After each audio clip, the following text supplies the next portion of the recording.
Hello and welcome to another 5 Minutes with Mark. We're going to look at chapter 2 today, verses 1 to 12. When Jesus returned to Capernaum after some days, it was reported that he was at home. So many gathered around that there was no longer room for them, not even in front of the door. And he was speaking the word to them. Then some people came bringing to him a paralyzed man carried by four of them.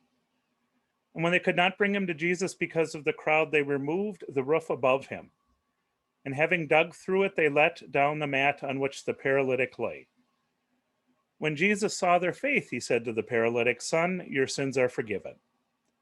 Now some of the scribes were sitting there questioning in their hearts, "Why does this fellow speak in this way? It's blasphemy. Who can forgive sins but God alone?" At once Jesus perceived in his spirit that they were discussing these questions among themselves. And he said to them, "Why do you raise such questions in your hearts?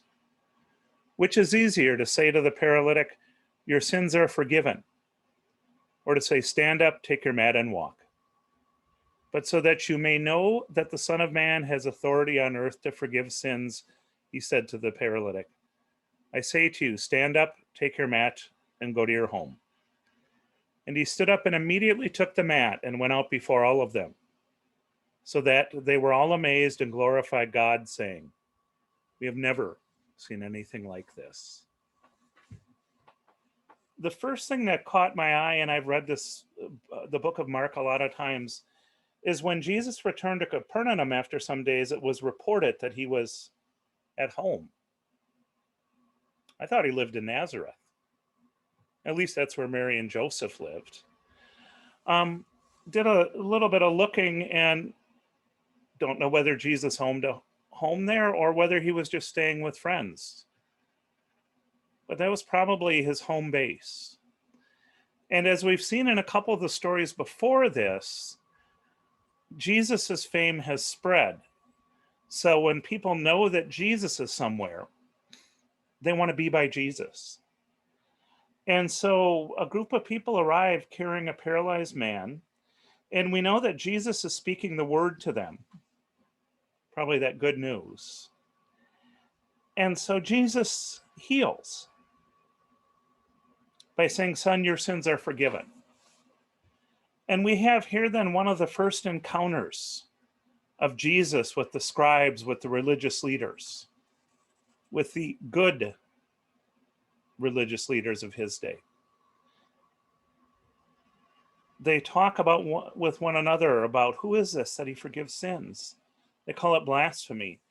And Jesus, perceiving, not hearing, but perceiving in his heart what they are saying, goes on to address them. He asks them, "What's it easier to say? Your sins are forgiven, or get up and walk?" And I'm not, that's one of the things that I've always struggled with, is that connection. Does that mean because the man was a sinner, he was paralyzed, and once his sins were forgiven, he could walk? Or was Jesus addressing a perception of the day that illness was because of sin? I really don't know.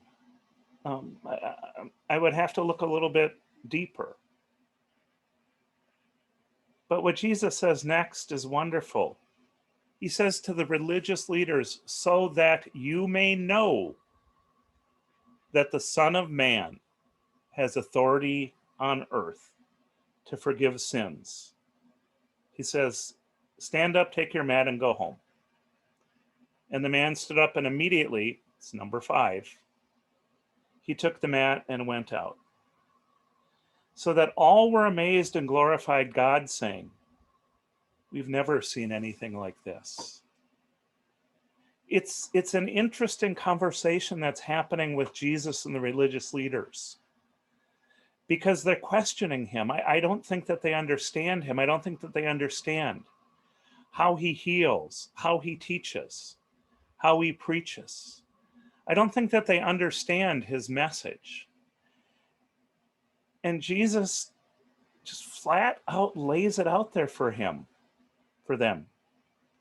"I'm the Son of God, and I have authority on earth. And if you want to know I have authority to forgive sins, look at what I did." So we're going to leave it there for now because our time is up. Thanks.